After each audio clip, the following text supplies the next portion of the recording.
मोहन बहुत परेशान था क्योंकि भरी गर्मी में कोई भी उसके ढाबे पर खाने के लिए नहीं आ रहा था। इसी वजह से उसके ढाबे पर ग्राहक आने बिल्कुल ना के बराबर हो गए। मोहन भैया, सुबह से एक भी ग्राहक नहीं आया है। आज जो भी बनाया था वो बचा हुआ है।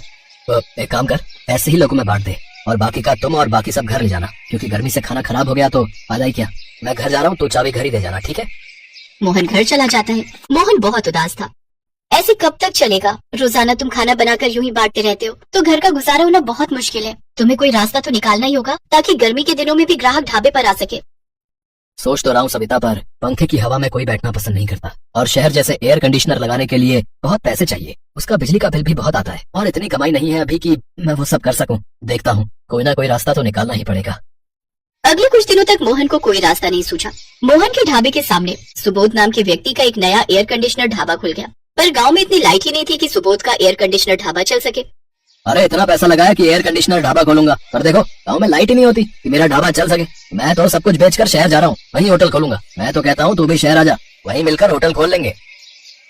नहीं सुबोध भाई, बहुत जीवन गुजारा है इस गाँव में। पैदा यहीं हुए हैं, बचपन से यहीं रहे हैं। हमारे पूर्वजों की धरती है ये गाँव। मैं इसे छोड़कर शहर नहीं जा सकता। मैं यही कहीं कोई इंतजाम करता हूँ।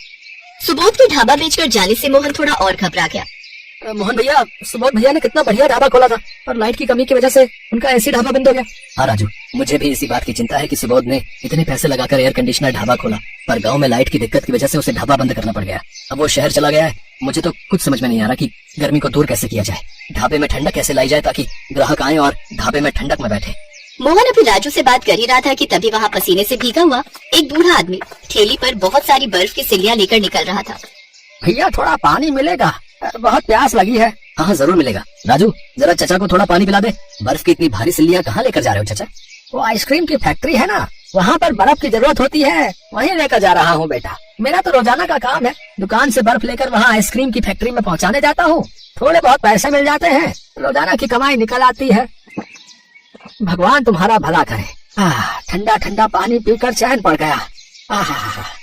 बूढ़ा आदमी पानी पीकर जैसे ही आगे बढ़ने लगता है, मोहन उसे आवाज लगाता है।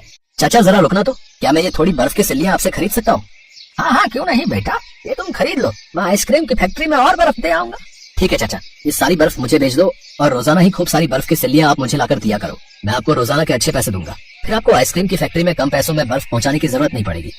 ठीक है बेटा, मैं तुम्हें रोजाना बर्फ ला दिया करूंगा। अच्छा राजू, ये बर्फ की सिल्लियाँ उतरवा ले। मोहन भैया, इतनी सारी बर्फ का रोजाना क्या करोगे? हमें तो इतनी बर्फ की जरूरत नहीं पड़ती।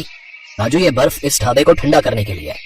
क्या बर्फ से ढाबा ठंडा होगा? हाँ राजू, मेरे दिमाग में एक आइडिया आया है, हम इस ढाबे को बर्फ का ढाबा बनाएंगे।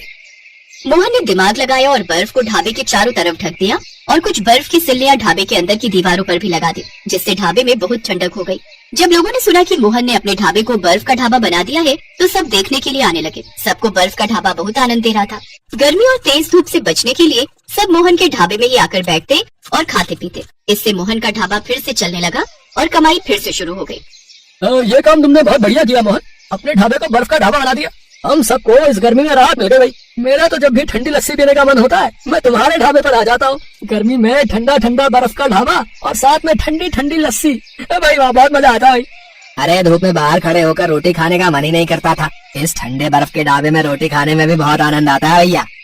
धन्यवाद भैया, आप सबको ये तरीका बहुत पसंद आया, मुझे इस बात की खुशी है। राजू जा, चाचा बर्फ ले आए हैं, बर्फ अंदर और लगा दे ताकि और ठंडक हो जाए। मोहन बेटा, ये मेरा बेटा रघु है, अब से ये भी मेरे साथ तुम्हारे ढाबे पर बर्फ लाया करेगा। अच्छा, क्योंकि तुम कह रहे थे ना कि तुम्हें ज्यादा बर्फ की जरूरत है, इसलिए हमने 2 ठेली बना ली है। अब ये तो बहुत बढ़िया किया चाचा, ये लो आपके आज के पैसे।